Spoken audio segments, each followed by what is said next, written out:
Bisakah sebuah film menjadi ancaman? Atau justru film adalah cara masyarakat melihat sebuah kenyataan? Halo Sobat Spill the Law, kembali lagi bersama kami di Nalar Kritis Mahasiswa. Bicara hukum, bicara kita. Pada hari ini, kita akan membicarakan sebuah film yang dirilis pada tanggal 22 Mei tahun 2026 yang berjudul Pesta Babi, Kolonialisme di Era Kita.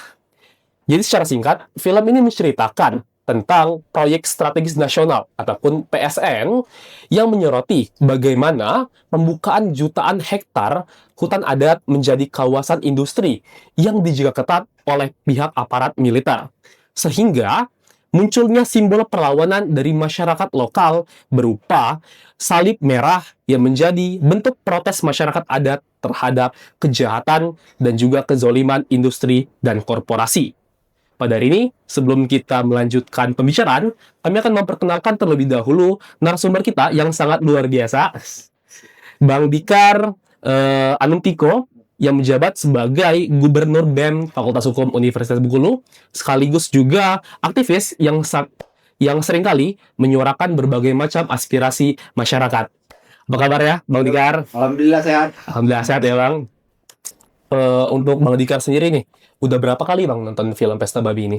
Cukup sering ya, kurang lebih 5 kalian lebih ya, karena ada beberapa titik di Bengkulu yang memang melaksanakan nobar. Setelah itu diupload di YouTube, jadi lebih sering. Lebih sering lagi ya Bang. Kesan pertama Bang, pas pertama kali nonton film ini gimana Bang? Oh jelas, film yang jujur, kemudian berani, karena memang ini melihat gambaran baru bentuk penindasan ya di negara kita dan sangat disayangkan. Ini memang terjadi sebenarnya bukan hanya di Papua kan, tapi banyak sekali titik yang memang PSN ini menjadi lumbung konflik sebenarnya. Mungkin itu si berani lebih ke tepatnya. Ya, lalu menurut Abang, apa alasan kenapa pengambilan judul ini yaitu Pesta Babi? Apa alasannya?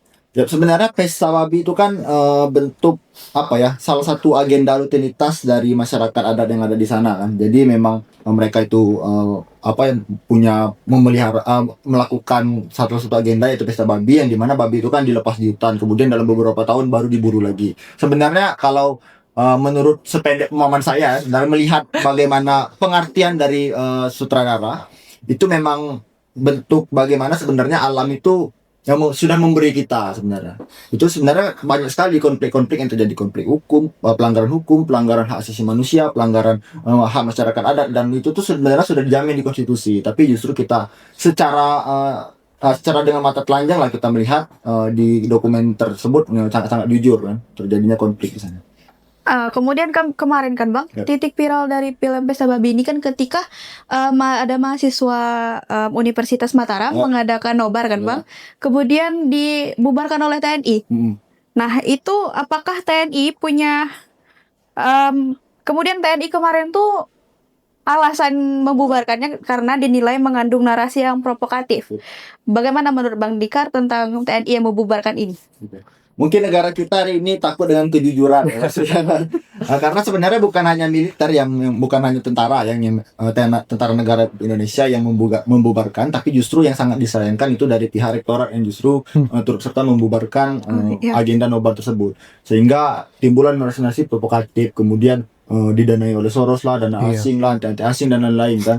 Nah ini yang sebenarnya ini bentuk pengalihan isu, sehingga kita melupakan isu yang isu utama dari film, ada kolonialisme masa kini, tapi justru kita melihat sudah terjadi pembubaran. Tapi saya yakin sekali bentuk-bentuk pembubaran itu sebenarnya justru bukan bikin orang takut, tapi justru itu yang bikin makin banyak titik nobar kan, di satu titik. Makin banyak orang penasaran kan, kenapa film ini sampai dibubarkan segitunya. Nah itu sih yang menjadi pembicaraan belakangan ini kan.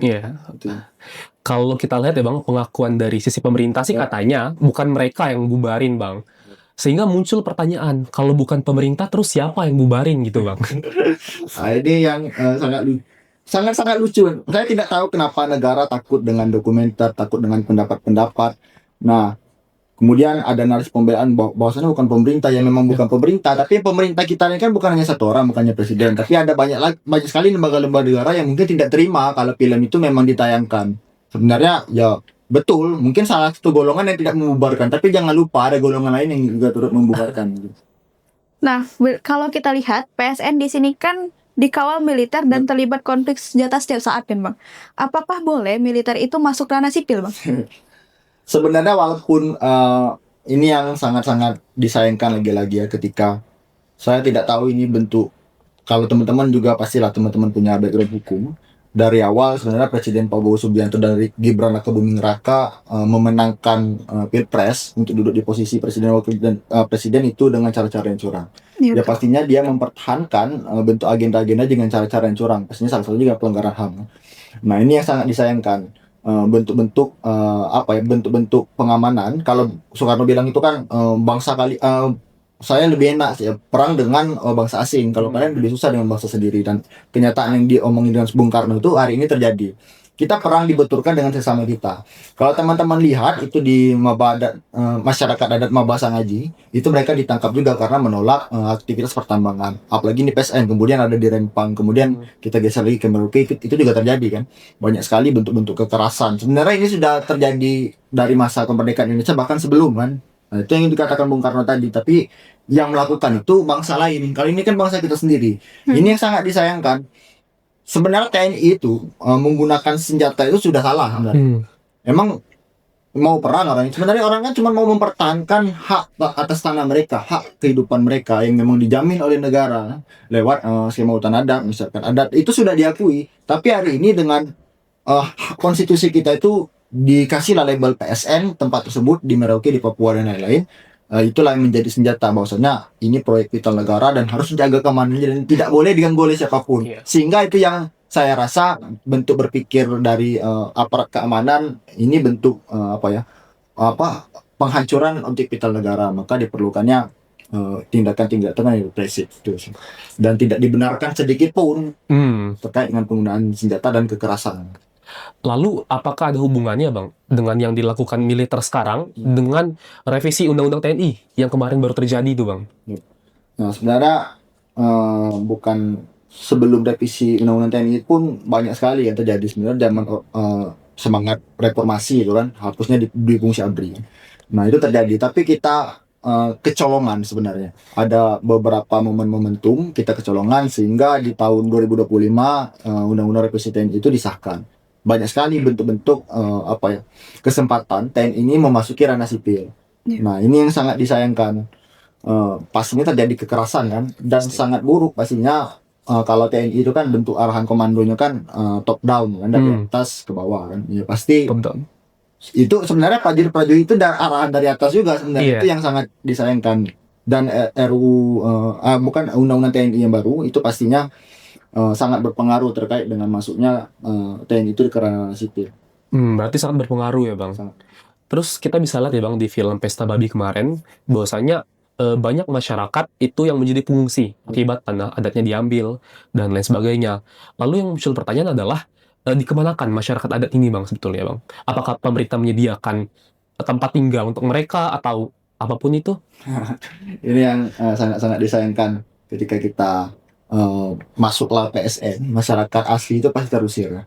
Sebenarnya banyak sekali pola-pola yang terjadi di dunia, bahkan bukan hanya di Indonesia. Kalau teman-teman suku India kan itu kan terusir dari tanahnya sendiri. Nah, sebenarnya pemindahan masyarakat itu bukan bentuk penyelesaian masalah. Pengusiran terhadap orang udah lama tuh menjaga tanah leluhurnya, karena masyarakat adat itu kan menganggap hutan itu seperti kalau teman-teman lihat di film Pesta Babi. Masyarakat adat itu menganggap hutan itu bukan tempat komoditas mencari uang kan, bukan sumber ekonomi, tapi tentang hubungan mereka dengan leluhur, hubungan mereka dengan pangan, dengan situs maupun ritus. Nah, bayangkan kalau itu tuh diusir. Meskipun kalau seandainya negara memberikan tempat yang baru terhadap para bukan pengungsi, terhadap masyarakat adat yang terusir, nah itu tidak memberikan masalah, tidak menyelesaikan masalah sebenarnya. Itu justru bentuk kegagalan lagi terhadap negara, karena mereka tidak bisa menjamin masyarakat hukum adat yang memang kenyataannya masih ada dan diakui hak wilayahnya, dan itu sangat disayangkan kan. Ya, menurut orang Papua hutan itu seperti mama ya. Mama. Ada yang menyatakan seperti itu kemarin. Lalu kemarin muncul ada narasi yang muncul di sosmed yang menyatakan bahwa sebenarnya pembangunan industri ini tuh terjadi atau dilakukan di atas rawa-rawa yang kosong. Apakah hal ini tuh dengan munculnya narasi ini tuh bisa melegalkan apa yang mereka lakuin? Industri yang lakuin. Oke. Walaupun di rawa lah, di atas gunung lah, dimanapun bentuk-bentuk pengusiran itu tetap sangat-sangat tidak dibenarkan sedikit pun kan, meskipun dalam ada narasi merupakan legitimasi ketahanan pangan, presiden nasional dan lain-lain. Kami mungkin teman-teman mau pernah bikin diskursus soal multi spesies eco justice kan. Itu cukup berat diskusinya terkait dengan keadilan antar spesies kan. Nah sebenarnya di rawa itu kan bukan kita menganggap ada air kemudian tanaman, bukan kan, tapi itu kan bagian satu ekosistem yang memang menjadi bagian dari hutan itu sendiri kan. Iya. Bayangkan aja kalau rawa itu habis, pasti ada banyak spesies yang sudah tidak lagi, kemudian kualitas air turun, banyak sekali mutu-mutu lingkungan yang pastinya akan rusak akibat pengurangan tempat lahan di rawa tersebut. Sehingga sangat amat disayangkan ketika kita katakan rawa tidak berpengaruh. Nah, itu ada kesalahan logical fallacy kan, kesalahan dalam berpikir pemerintah dalam menjawab apa yang ditanyakan oleh masyarakat. Nah, itu yang sangat disayangkan. Sekali lagi blunder lah dari pemerintah. Ya karena rawa kan masih tetap menjadi sumber Ya, kehidupan. Ya. Sumber makanan, pencarian. Betul. Iya, sumber pencarian. Kita bisa lihat ya Bang, bahwasanya ada lebih dari 21 Yap. kasus intimidasi yang terjadi yang dilakukan oleh aparat terhadap pemutaran film ini Bang. Lalu mungkin saya mau bertanya yang agak keluar konteks sedikit ya Bang. Kan kita ketahui bahwasanya presiden kita sekarang, Prabowo Subianto, itu adalah presiden yang latar belakangnya militer Bang. Lalu pertanyaannya, apakah ada hubungannya seorang presiden yang berlatar belakang militer dengan kebijakan yang dikeluarkan itu juga sifatnya militeristik, Bang? Kalau kita melihat dalam masa kepemimpinan Presiden Prabowo Subianto dan Gibran Rakabuming Raka, sebenarnya sudah ada contoh. Kalau orang ngomong hari ini sebenarnya Orde Baru Jilid 2, ya mirip-mirip kan. Sebenarnya BPT Susanti juga waktu datang ke Fakultas Hukum Unip kemarin juga ngomongin kalau agenda di Orde Baru itu sangat-sangat mirip kan, karena memang merekanya juga orang-orang yang hidup di zaman Orde Baru. Nah, kalau misalnya memang punya background militeristik, mungkin teman-teman bisa melihat banyak pemimpin-pemimpin kita, salah satu pemimpin kita sebelumnya yang memang punya background militeristik, yaitu Presiden Soeharto kan. Itu banyak sekali kebijakan-kebijakan, salah satunya Dwi Fungsi ABRI kan. Nah, ini balik lagi nih lewat RUU TNI ini. Kalau kita melihat bagaimana proses-proses yang dilakukan oleh Presiden Prabowo Subianto, alat kelengkapan negara yang menjadi joker lah kan, ya kepolisian, kemudian ya tentara kan. Nah, padahal mereka punya fungsi untuk keamanan dan pengamanan. Tetapi sangat disayangkan sekarang TNI sudah masuk ke Koperasi Desa Merah Putih kan. Kemudian satu desa 1 hektar untuk ketahanan pangan jagung juga dipegang oleh polisi. Kemudian pembubaran. Kemudian kalau teman-teman juga lihat demonstrasi kemarin yang dilakukan oleh teman-teman UI waktu KHI, yang turun bukan hanya polisi sekarang, di belakang juga sudah ada TNI sekarang. Nah, itu yang sangat disayangkan lagi. Kenapa alat yang dijaga untuk keamanan negara digunakan dalam proses-proses pengamanan, padahal itu sudah cukup di polisi kan. Nah, itu sangat disayangkan, sehingga ini menjadi alat lah bagi presiden kita yang memang punya latar belakang listrik dan dia juga punya cukup pangkat yang tinggi kan. Kalau teman-teman baca juga buku Animal Farm kan, proses membunuh, proses mengalahkan itu menggunakan kekerasan kan. Nah, itu yang banyak sekali pola-pola kekerasan itu digunakan kembali lagi. Maka di film Pesta Babi, kita balik lagi ke Pesta Babi, kolonialisme di era kita ya. Jadi kekerasan lagi-lagi menjadi senjata paling ampuh untuk mengusir orang-orang. Dan teman-teman lihat juga itu sudah banyak, sangat disayangkan kemarin bahkan TNI di Bais itu kan udah nyiram air keras lah, kayak nggak ada kerjaan lah tentara kita ini. Meskipun kalau omongan Prabowo itu kan hanya TNI, hanya tentara kita yang mengurus ini. Pembela-pembela itu kan ngawur, lagi-lagi ngawur, sehingga memang walaupun mereka punya background militeristik, tapi seharusnya kebijakan-kebijakan dibuat ya tidak seperti itu. Lalu ada nggak Bang posibilitas untuk terjadinya Orde Baru? Oke. Ya, sebenarnya sudah ada pola, bahkan banyak sekali aksi-aksi masa hari ini udah ngomong reformasi jilid 2. Tapi bahkan ada salah satu yang menarik, reformasi jilid 2 tuh tidak mungkin karena reformasi yang pertama pun belum selesai sepenuhnya. Nah, ini yang kemungkinan sangat besar dan sangat mungkin terjadi, bakal kembali lagi kalau seandainya kita kecolongan terus. Ngeri Bang. Sangat. Menurut Abang, apakah latar belakang dari Presiden Prabowo ini sebagai militer itu sangat berpengaruh dengan kebijakan yang dia lakukan, ataukah memang harusnya yang memimpin itu adalah orang yang mengerti hukum atau militer atau bagaimana?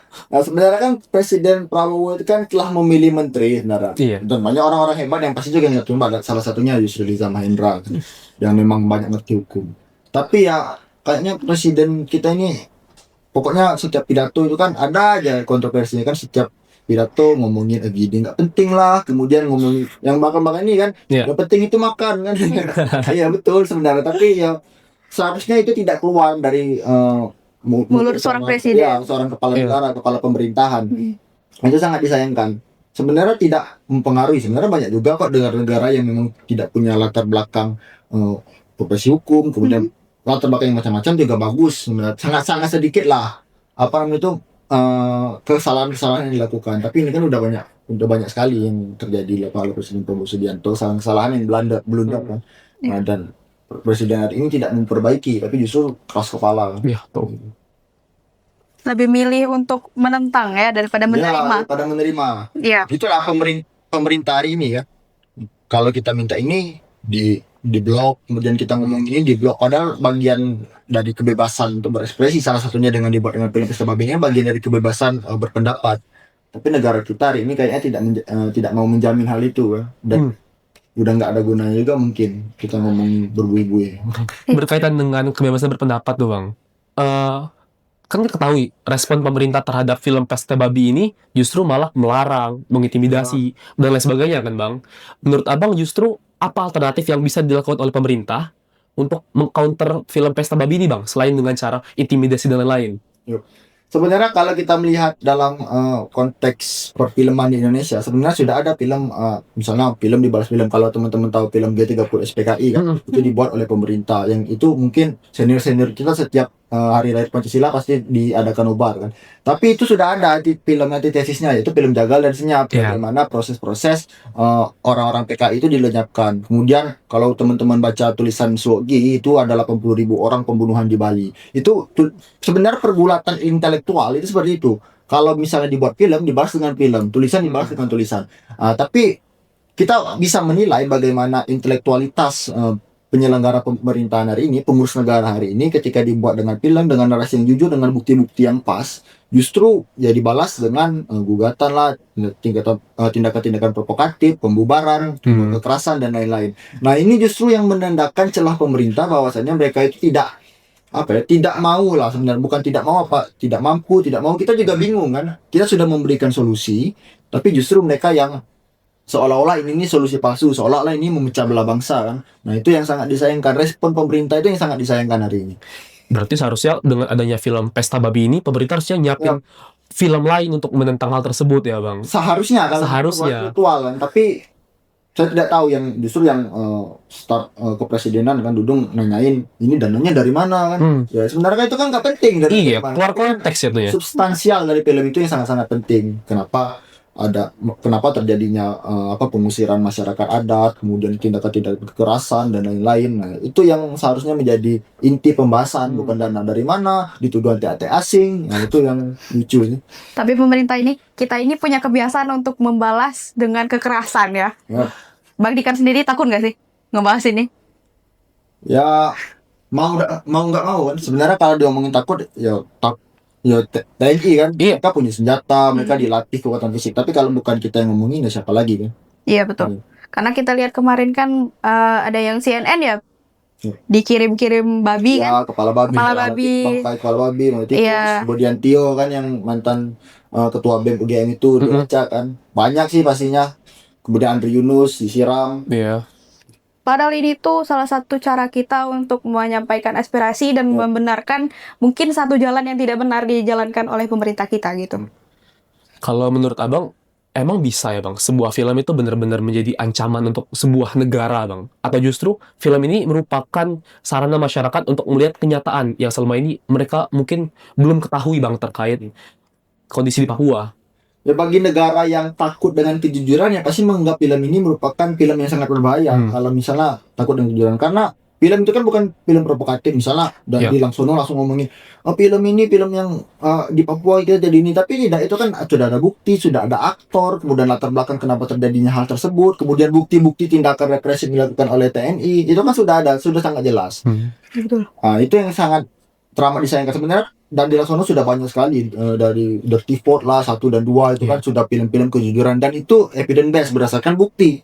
Nah, negara kita tidak mau membalas dengan bukti baru yang dibuat dengan mereka, yang itu yang sangat disayangkan. Mereka tuh sebenarnya sudah 1-0 sebenarnya, negara 0, dan pembuat film dokumenter yang jujur seperti Pesta Babi, Dirty Fort itu sudah 1 sebenarnya. Nah, tapi untuk membalas satu sama, negara ini tidak punya kemampuan untuk tersebut, untuk membalasnya. Oke, selanjutnya, apakah dengan perlakuan negara yang seperti ini, yang kemudian apabila terjadi terus-menerus akan membuat, katanya kan Indonesia bisa bubar tahun berapa gitu? Apa Bang setuju dengan pernyataan seperti itu? Kemungkinan Indonesia bakal bubar. Tapi hari ini saya melihat banyak sekali orang yang berdemonstrasi, sebenarnya itu bentuk kecintaan mereka terhadap negara. Saya, kemudian Dapa dan Aisyah juga sering banyak ngomongin soal keburukan negara. Sebenarnya itu bentuk cinta kita terhadap Republik ini. Ya, orang-orang yang menjalankannya pada yang diomongin orang Indonesia Emas 2045 itu kan kita menjalankan. Nah, ini yang ada salah satu pepatah yang cukup menarik, itu adalah etika masa depan. Sebenarnya kita itu berhak menagih kesalahan, meminta pertanggungjawaban pengurus-pengurus negara sebelum kita, karena kedepannya kita yang akan menjalankan. Lingkungan yang hancur itu tidak bisa lagi diperbaiki kedepannya kalau hari ini sudah hancur. Makanya di Filipina itu sudah ada gugatan yang mengatasnamakan generasi yang akan datang. Makanya ada keadilan antar generasi. Nah, itu yang sebenarnya kalau dikatakan bubar hari ini, kemungkinan bubar mungkin kita anak muda, kaum muda hari ini masih merasakan cinta terhadap Indonesia. Yang kita tidak suka itu kan penyelenggara negaranya. Kita tidak membenci Presiden Prabowo Subianto, kita tidak membenci Gibran Rakabuming Raka, tapi kita membenci seorang presiden yang membuat kebijakan-kebijakan untuk menyengsarakan rakyat, wakil presiden yang juga seperti itu, kemudian menteri-menteri yang lain. Dan kita tidak membenci orang-orang, tapi kebijakan-kebijakan yang dibuat. Nah, yang mampu membuat kebijakan itu yang mereka yang mempunyai kewenangan kan. Nah, kalau melihat hari ini gelombang-gelombang demonstrasi itu sudah masuk tahap eskalasi yang sangat besar kan. Sudah ada di beberapa titik tuh kan. UI udah turun, mereka udah gak mau lagi demo di DPR, demonya di HI kan. Karena memang bertujuan mereka hari ini untuk ngasih tahu ke rakyat Indonesia kalau hari ini sudah nggak baik-baik saja negara ini, sudah banyak kesalahan-kesalahan yang akan sangat sulit diperbaiki kalau memang kedepannya dilakukan terus-menerus.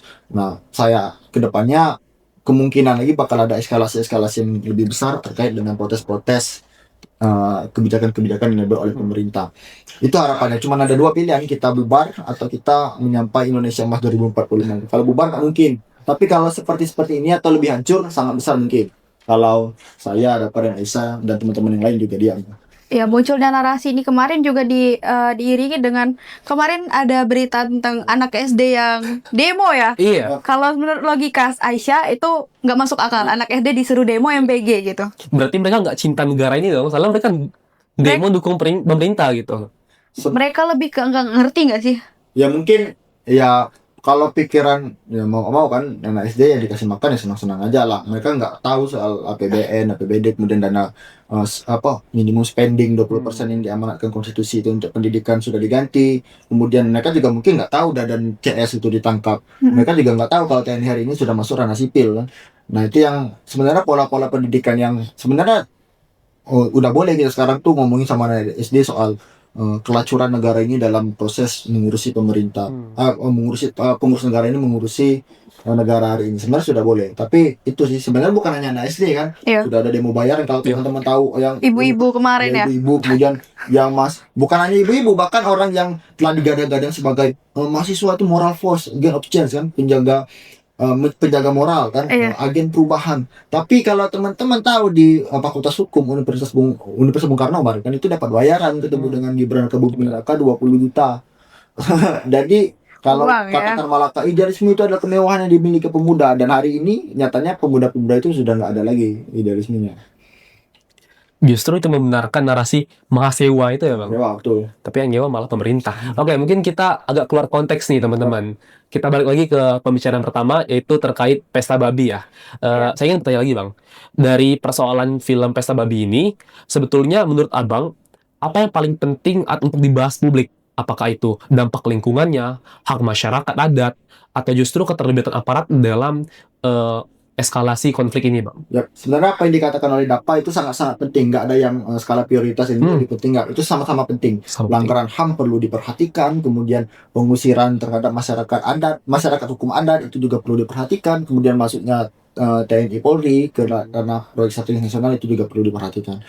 Dan pastinya lingkungan ini juga sangat perlu diperlukan. Itu kan rencana itu kan bukan hanya ratusan, ribuan, tapi jutaan hektar yang akan dimebar habis untuk ketahanan pangan. Sedikit ya. Proyek strategis nasional itu lebih luas dari berkali-kali negara Singapura. Yang kita miliki sebenarnya kekayaan, orang ngomong Indonesia paru-paru dunia lah dan lain-lain lah. Kemudian ada lagi sebenarnya negara kan juga punya target net zero emission ya. Di JP, tapi justru tindakan-tindakan yang mereka lakukan ya nggak sesuai. Pastinya itu yang jangan pecah fokus lah, kita nggak boleh melihat pelanggaran HAM, nggak boleh melihat lingkungan, tapi itu merupakan satu kesatuan sebenarnya yang perlu diperhatikan. Lalu dari film Pesta Babi ini kan Mama Yasinta itu muncul di film sebagai pihak yang menjadi korban dan menentang PSN. Itu batas itu kan filmnya muncul, lalu kemudian Mama Yasinta muncul lagi dengan pernyataan bahwa video film tersebut tidak dibuat atas izin dia. Gimana menurut Abang? Kalau teman-teman lihat pada sebenarnya film ini bukan setahun, sudah tiga tahun film ini diproduksi. Banyak sekali proses-proses dan itu sangat tidak mungkin kalau dia tidak tahu ya. Tahu kan. Kemudian Mama Yasinta juga hadir pada proses penayangan pertama di film film Pesta Babi, dan Mama Yasinta itu pernah dapat penghargaan bahwasanya orang masyarakat adat yang memperjuangkan tanahnya itu pernah dapat penghargaan. Kemudian Mama Yasinta juga pernah pergi berdemonstrasi di Jakarta terkait dengan penolakan PSN. Nah ini yang sangat disayangkan, muncul narasi itu yang teman-teman katakan tadi, kalau pemerintah itu tidak berbenah tapi justru memberikan perlawanan baru kan. Nah ini salah satu bentuk perlawanan baru. Kalau kita melihat ada salah satu istilah yang cukup menarik itu strategic lawsuit against public participation. Jadi gugatan-gugatan hukum itu yang digunakan untuk melawan partisipasi publik. Salah satunya bentuk dengan film Pesta Babi ini. Jadi kita bentar lagi udah nggak fokus lagi itu soal kerusakan lingkungan, tidak fokus lagi terhadap pelanggaran HAM. Justru kita mulai beralih pandangan bahwasanya Mama Yasinta ini menolak film, keluarlah narasi-narasi tersebut. Nah jadi sebenarnya berhasil. Gugatan yang digunakan ini juga bukan untuk memenjarakan sebenarnya, ini cuma untuk chilling effect kan, untuk bentuk ketakutan. Tapi saya yakin sekali teman-teman yang bikin terlibat di film Pesta Babi itu tidak takut sedikit pun. Kemudian keluar juga narasi-narasi bahwasanya keluarga Mama Yasinta itu sudah kehilangan kontak. Kemudian setiap keluarganya Mama Yasinta, terus Mama Yasinta klarifikasi. Kemudian ada lagi agenda yang baru, Mama Yasinta klarifikasi. Dan salah satunya ya teman-teman pastilah punya logika, orang yang bukan kita meremehkan, tapi sangat tidak memungkinkan sekali Hamin berapa langsung berangkat ke Jakarta cepat itu kan. Cuman untuk masukkan laporan ke Polda Metro Jaya terkait dengan laporan. Itu yang dilaporkan juga LBH Merauke. Itu yang sangat disayangkan, dan teman-teman juga bisa cari infonya sendiri kalau Mama Yasinta itu beberapa hari itu ke markas TNI, kemudian pergi ke Jakarta menggunakan pesawat siapalah. Pesawat pribadi katanya ya. Pesawat pribadi yang punya kan salah satu orang yang disebutkan di film Pesta Babi itu. Tapi sangat disayangkan lagi ke depan waktu narasi berita itu muncul, langsung Mama Yasinta klarifikasi, enggak kok saya pakai pesawat umum bersama dengan penumpang yang lain kan. Itu yang ada kejanggalan, tapi untungnya Dandi Laksono juga lewat Instagramnya menganggap jangan setiap orang punya pilihan masing-masing. Itu ya. Oke. Lalu di dalam dunia hukum kan ada celah bagi tergugat untuk menggugat balik, membalas gitu Bang. Apakah kalau semisal si produser film ini kan merasa tidak terima, apakah ada celah yang Abang lihat bagi produser film untuk menggugat balik si Mama Yasinta ini? Perlawanan dari Dandi Laksono dan kawan-kawan sebenarnya sudah cukup dari proses pembuatan film, bukan proses ketika teman itu masuk laporan kemudian dibalas lagi dengan laporan. Itu bukan bagian dari perlawanan sebenarnya. Lagi-lagi ini 1-0 lagi terhadap teman-teman yang memproduksi film Pesta Babi dan dokumenter lainnya. Sebenarnya tidak ada ngapain kita beradu di hukum kan. Semua orang sudah tahu siapa yang salah dan benar hari ini. Semua orang sudah tahu. Tapi ya itu sih sebenarnya nggak perlu lagi dibalas dengan gugatan-gugatan yang baru, karena dengan film tersebut sudah terlalu. lanjut ke kasus Mama Yasinta Bang. Ini kan memunculkan banyak narasi yang berbeda-beda Bang, serta kontradiksi juga kan. Yang awalnya si Mama Yasinta ini mendukung pesta babi, terus tiba-tiba enggak mendukung. Lalu bagaimana respon kita sebagai masyarakat Bang untuk menanggapi berita-berita tersebut Bang? Sebetulnya mana sih yang benar gitu? Oke. Lagi-lagi balik ke bukti kan, yang mana yang benar sebenarnya. Kalau kita melihat dalam proses sebelum pembuatan dengan proses 3 tahun, kemudian Mama Sinta yang hadir di proses launching film, kemudian dapat penghargaan, itu nggak mungkin. Sebenarnya Mama Sinta ngomong kalau itu udah nggak ada izin, kan. Iya. Pastinya sudah ada persetujuan di awal lah kan. Iya. Nah, sebenarnya hari ini kita juga punya beban untuk memberitahu kalau ini yang benar berdasarkan apa ya, berdasarkan bukti. Mereka tidak bisa memberikan berita. Mereka bisa memberikan berita, tapi mereka tidak bisa memberikan bukti yang kuat, yang sama kuatnya dengan apa yang dibuat oleh teman-teman Pesta Babi. Ini sudah ada head to head sebenarnya, sehingga ya menggunakan buzzer lah kan untuk memperkuat. Ya, buktinya cuma dari buzzer aja. Tapi yang punya bukti hari ini kita melihat ya teman-teman pembuat film Pesta Babi dan dokumenter lainnya yang punya bukti yang kuat kan. Itu. Menurut Abang, pola-pola apa yang digunakan dalam film Pesta Babi ini?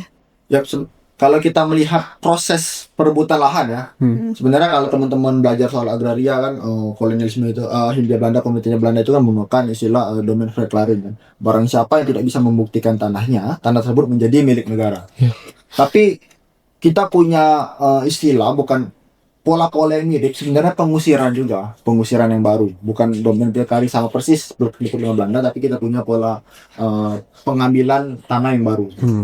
Nah, ini bentuk baru, makanya di bawah film Pesta Babi itu ada kolonialisme di masa kini.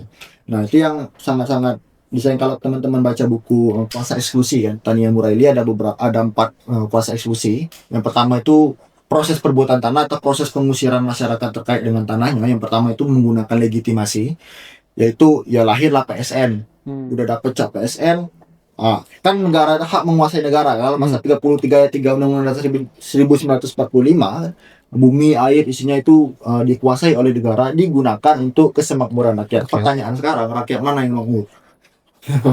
Rakyat yang berkuasa mungkin. Nah, itu Makmur mereka. Makmur kan? Ya, makmur mereka. Menggunakan legitimasi, salah satunya proyek strategis nasional. Itu jadi di Papua. Bukan hanya di Papua, tapi banyak negara yang tersebut. Kemudian yang kedua itu menggunakan pasar. Mereka menggunakan prinsip-prinsip ekonomi, masuklah investor, karena mereka menganggap ya pasti ada ketimpangan terhadap akses lahan kan. Bagaimana mereka lahan tersebut, pasti mereka katakan bahwa masyarakat adat itu tidak produktif dalam memanfaatkan lahan tersebut. Masyarakat adat nggak punya traktor yang canggih, nggak punya alat-alat ekskavator dan lain-lain kan. Itu mereka menggunakan pasar. Kemudian yang ketiga, ini yang terang-terangan, mereka menggunakan kekerasan untuk proses pengusiran. Menggunakan aparat keamanan dan lain-lain. Kemudian yang keempat itu pastinya menggunakan hukum yang digunakan untuk proses pengusiran, salah satunya dari PSN itu tadi kan. Pokoknya yang mengganggu objek vital negara mesti dianggap sebagai pengganggu keamanan, makanya aparat keamanan tersebut bisa melakukan tindakan-tindakan pengusiran. Ya, lagi-lagi alasan-alasan produktif ya. Padahal kalau alasan produktif ini sebenarnya kita bisa bantai juga dengan alasan pencemaran lingkungan. Karena masyarakat tidak lebih mencemar lingkungan dibandingkan industri kan. Iya. Betul. Kita ketahui bahwasanya beberapa kelompok masyarakat sipil itu menilai bahwa pembangunan di Papua itu sering didahulukan dibandingkan pengakuan hak atas tanah adat Bang.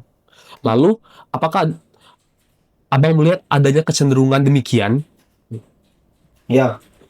Sebenarnya sudah masyarakat adat itu kan sudah ada sebenarnya hak atas tanah mereka, skema-skema hutan adat dan lain-lain. Nah, tapi justru kita kalah sebenarnya dengan proyek strategis nasional. Lagi-lagi kita kalah di sana.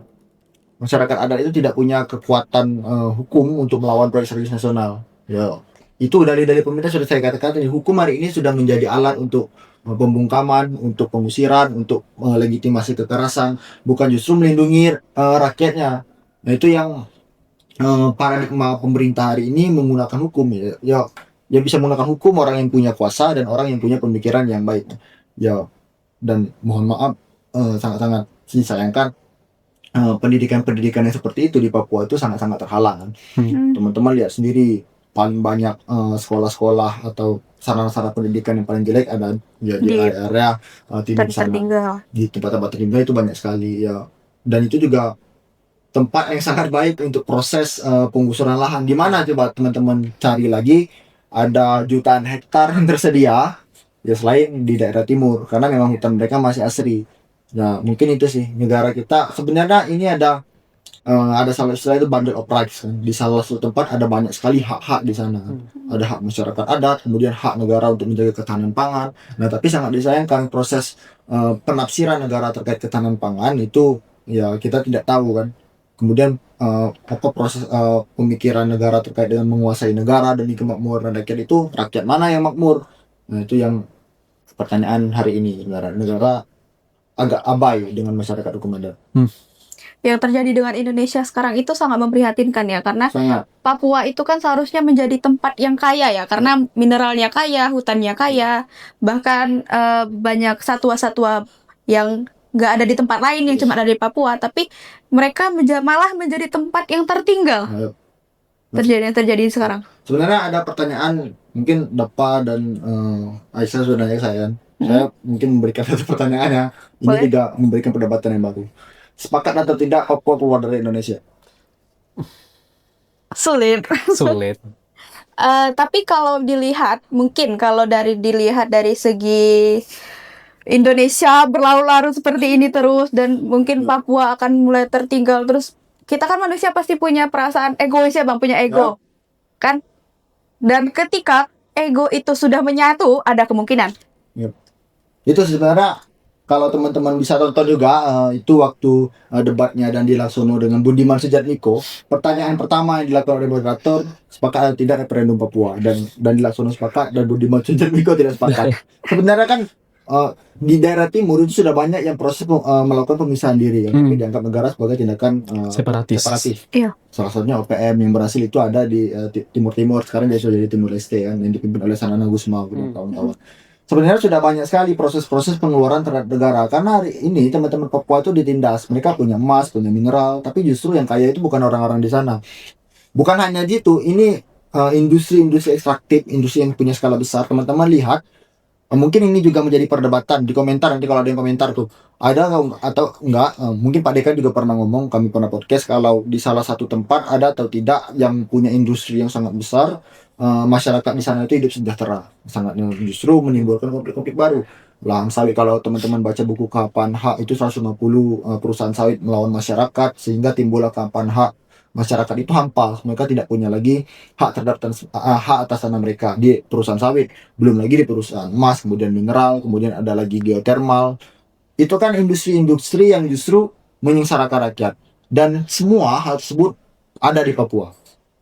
Nah, mereka jadi beranggapan ya mereka hanya dieksploitasi, sumber daya alam mereka dieksploitasi, yang kaya juga orang lain, yang sengsara itu kami. Padahal Benar. hubungan kami dengan lingkungan hidup bukan hubungan seperti investor dengan lingkungan hidup, tapi seperti yang saya katakan tadi, hubungan mereka dengan leluhur. Saya pernah bertanya dengan salah satu dosen sebenarnya, kalau teman-teman tahu kita dapat masyarakat hukum adat Rejang itu di Lebong itu sudah dapat SK hutan adat kan. Walaupun pengajuannya itu ratusan hektar, tapi juga yang di ACC yang keluar SK-nya hanya puluhan hektar. Saya tanyakan, sebenarnya itu bermanfaat atau tidak? Dia omongan, tapi kalau misalnya lewat paradigma ekonomi itu tidak bermanfaat, lahan yang kecil itu tidak akan mendapatkan keuntungan sebesar. Tapi masyarakat menganggap hutan itu seperti yang sudah saya katakan tadi, hubungan situs, hubungan mereka dengan luhur, hubungan mereka dengan pangan. Kalau teman-teman tahu buku Lasmi Sapitri kalau nggak salah, bukunya soal Malamoy, itu masyarakat adat Malamoy itu sudah kehilangan hubungannya mereka dengan lingkungannya. Mereka yang awalnya punya hubungan yang begitu dekat dengan sagu, tapi justru mulai terpinggirkan diganti dengan hal-hal lain. Jadi banyak sekali sebenarnya permasalahan masyarakat hukum adat itu permasalahan yang sangat kompleks sebenarnya. Bukan hanya melihat dari ekonomi, tapi juga melihat soal ruang hidup. Dan sebenarnya negara lewat amandemen, mungkin teman-teman bisa bantu cari di amandemen keberapa Undang-Undang Dasar 1945, negara itu mengakui satu kesatuan masyarakat hukum adat sepanjang masih ada. Nah, itu yang negara hari ini tidak bisa menjamin. Lagi-lagi kecolongan negara di sini. Sebenarnya konstitusi kita tuh udah bagus banget, tapi justru negara sudah banyak kecolongan, dari kebebasan berekspresi, pengakuan hak masyarakat hukum adat, dan lain-lain. Dan itu yang hari ini seharusnya kita bicarakan. saya yakin sekali saya juga punya suku, Dapa, Aisyah juga punya suku. Kita semua masyarakat adat Bhinneka Tunggal Ika yang dipegang oleh burung Garuda Pancasila itu kan. Tapi justru perbedaan hari ini mulai-mulai tergerus, mulai-mulai disingkirkan dan mulai-mulai tidak diperhatikan lagi. Itu kegagalan negara yang sangat lacur hari ini. Lalu jika Papua merdeka hari ini, Bang, masalah apa yang mungkin akan terselesaikan? Lalu masalah apa juga yang mungkin bakal muncul dengan merdekanya Papua dari Indonesia, Bang? Ya, pastinya masyarakat Papua bisa menentukan nasib hidup mereka sendiri. Dan itu seharusnya kalau kita melihat dalam prinsip HAM kan, seharusnya negara itu to respect, to protect, to fulfill. Ya. Harus menghargai, untuk menjaga, bahkan memenuhi yang terakhir. Nah, paling tidak kalau seandainya Papua memisahkan diri dari Indonesia, mereka punya nasib untuk memilih, mereka punya kesempatan untuk menentukan nasib mereka sendiri. Gitu. Lalu kira-kira dari sisi negara kita, Bang, potensi masalah apa yang bakal muncul dengan merdekanya Papua? Berarti berkurang ya? Ya, pengusaha, Sumber kita. pastinya investor ya, kita katakan investor saja, jangan pasti pengurus negara pasti juga ada yang baik kan. Pastinya investor yang hari ini meraup keuntungan yang banyak, yang bisa teman-teman lihat siapa aktor-aktornya di film Pesta Babi, pasti kehilangan sumber eksploitasi ya. Mereka pasti akan mencari-cari lagi. Itu masih Akan timbul banyak masalah nih berarti kan ya. dari investornya. Iya. Terus kembali lagi pada sawit. Tadi kan kita sempat menyinggung tentang sawit. Itu abang setuju nggak sih tentang sawit? Kita yang kita ketahui sawit di Indonesia itu kan udah hampir lebih banyak daripada hutan kita. Itu gimana tuh? Sedangkan kata Presiden Prabowo, sawit ini tuh penting dan sangat penting. Bahkan banyak yang bikin meme ya gitu. Ya. Nah, ada salah satu istilah yang sangat menarik, itu greenwashing. Greenwashing. Jadi greenwashing seolah-olah lingkungan hidup kita nganggap kalau sawit itu kan digunakan untuk bahan bakar yang baru kan. Jadi Yeah. kita butuh sawit tuh. Nah, saya juga KKN di daerah Kaur yang memang notabene juga banyak perkebunan sawit milik pribadi, milik hak guna usaha, milik perusahaan dan lain-lain. Nah, itu sangat disayangkan. Jadi kalau kita udah datang ke beberapa daerah, kalau melihat tanaman yang mirip semua itu kan sawit kan. Nah, itu yang disayangkan. Saya katakan itu bentuk kehancuran ekosistem kan. Ya pastinya kalau kita melihat hutan, makanya ada ekosistem lingkungan hidup, itu kan bukan hanya sawit, pasti ada bahkan dari mikroba sekecil pun itu berpengaruh. Tapi sawit ini industri ekstraktif itu sangat sering. Kalau dulu kan kolonialisme itu dalam proses perkebunan tebu ya, karena mereka membutuhkan pemanfaatan tebu. Nah, hari ini sawit negara kita sebenarnya berubah aja situ. Makanya teman-teman, makanya Partai Komunis Indonesia kemarin kan proses-prosesnya buru-buru petani-petani sawit, petani-petani tebu, sorry. Nah, kalau sekarang itu udah sawit. Nah, kegagalan presiden kita bukan kegagalan ya, banyak perdebatan kontra karena presiden kita suka sawit aja sih. Nah, seharusnya apakah negara kita ini membuat satu peraturan yang bisa memuat seberapa banyak sawit bisa ada di negara kita gitu? Mungkin ya pengaturan tersebut, tapi ya sebenarnya banyak hal yang lebih penting daripada kita mengatur sawit ya. Hari ini RUU Masyarakat Adat belum disahkan, justru disebut RUU Polri, RUU TNI, kemudian RUU Perampasan Aset, kemudian RUU Perubahan Iklim yang masih mandat tuh di Prolegnas, Program Legislasi Nasional. Tapi banyak hal yang lebih penting. Negara kita ini sebenarnya nggak terlalu penting kalau kita katakan aturan ekspor sawit, kemudian bagaimana pemanfaatan sawit, itu tidak lebih penting. Banyak hal sebenarnya yang lebih penting. Benar. Itu sih. Oke, mungkin masuk ke pertanyaan terakhir ya. Setelah kita menonton film Pesta Babi ini, menurut Abang, apa pesan paling penting yang seharusnya diterima oleh masyarakat itu? Yang pertama, bukan hanya masyarakat, tapi saya tambahkan pertanyaan bagaimana seharusnya respon negara. Respon masyarakat pastinya kita sudah ada film dokumenter yang jujur nih, yang udah by data kan, bukti sudah banyak. Jadi janganlah terprovokasi dengan narasi-narasi kalau ini film provokatif, dana-dana dari Soros, dana-dana asing, kemudian dari antek-antek asing. Jangan terprovokasi dengan agenda tersebut, kita fokus dengan agenda substansial. Kemudian jangan juga salah fokus, berganti fokus terkait dengan Mama Yasinta yang telah berubah pikiran, yang awalnya mereka memperjuangkan tapi justru melawan balik hal-hal yang dia perjuangkan dan fokus ke sana. Tapi besar harapan saya dokumenter seperti Pesta Babi itu bukan hanya mengundang pemikiran-pemikiran baru bagi masyarakat, tapi justru masyarakat juga berkontribusi untuk membuat film-film dokumenter tersebut. Sebenarnya ini bentuk film yang baru. Kami sebenarnya cukup sering kan di Maupala membedah film-film eh, dari film, sebenarnya film-film dari Laksono. Mereka juga punya buku, teman-teman juga wajib baca, itu Indonesia Baru. Mereka ngomong Indonesia Baru, Indonesia bukunya, ekspedisi Indonesia Baru. Dan ekspedisi Indonesia Baru ini mengeluarkan produk-produk, salah satunya film, kemudian buku, kemudian dan lain-lain. Makanya film Pesta Babi ini bukan eksklusif seperti yang lain ditayangkan di YouTube bebas semua orang nonton, tapi dalam beberapa momen itu harus daftar, harus nobar, karena memang tujuan itu untuk memberikan pemahaman baru pada masyarakat. Maka waktu udah ribuan kan titik nonton bareng baru di-upload di YouTube. Nah, itu seharusnya pesan-pesan yang dilihat agar masyarakat tahu nih, gerakan-gerakan demonstrasi hari ini justru untuk masyarakat tahu udah di awal ya, sebenarnya pasti kedepannya akan ada gerakan-gerakan lanjutan lagi. Nah, masyarakat hari ini kan tidak tahu, banyak sekali tidak tahu yang terkait dengan minimum spending. Nah, itu udah masuk ke MBG, kemudian banyak sekali korupsi yang terjadi di pemerintahan, kemudian ladang-ladang baru Presiden Prabowo Subianto untuk menjaga kekuasaannya. Nah, seharusnya masyarakat dengan lewat film Pesta Babi dan lain-lain yang dibuat, dokumenter-dokumenter yang dibuat oleh teman-teman, itu menjadi pemahaman baru sebenarnya, bukan justru memecah belah kita. Justru itu tuh agenda untuk mempersatukan kita. Bahwasanya masyarakat, mungkin saya yakin sekali, saya kalau tidak nonton film Pesta Babi tidak tahu yang terjadi di timur itu separah itu. Karena yang di dekat kita di Rempang kan itu sama terjadinya sebenarnya. Tapi ternyata bukan hanya di satu titik tuh, di Sulawesi juga ada konflik, di Kalimantan, kemudian di Papua, di Maluku dan lain-lain, di Jawa pun juga ada kan terkait dengan kerusakan lingkungan. Ini yang seharusnya bentuk pemahaman baru terhadap masyarakat Indonesia hari ini. Dokumenter yang jujur, negara pasti tidak mungkin kan membuat dokumenter kegagalan mereka dalam mengurus negara. Ini sebenarnya bentuk kritik, bentuk rasa cinta kita terhadap negara. Dan negara seharusnya tidak merespon seperti itu. Seharusnya negara berbenah tuh.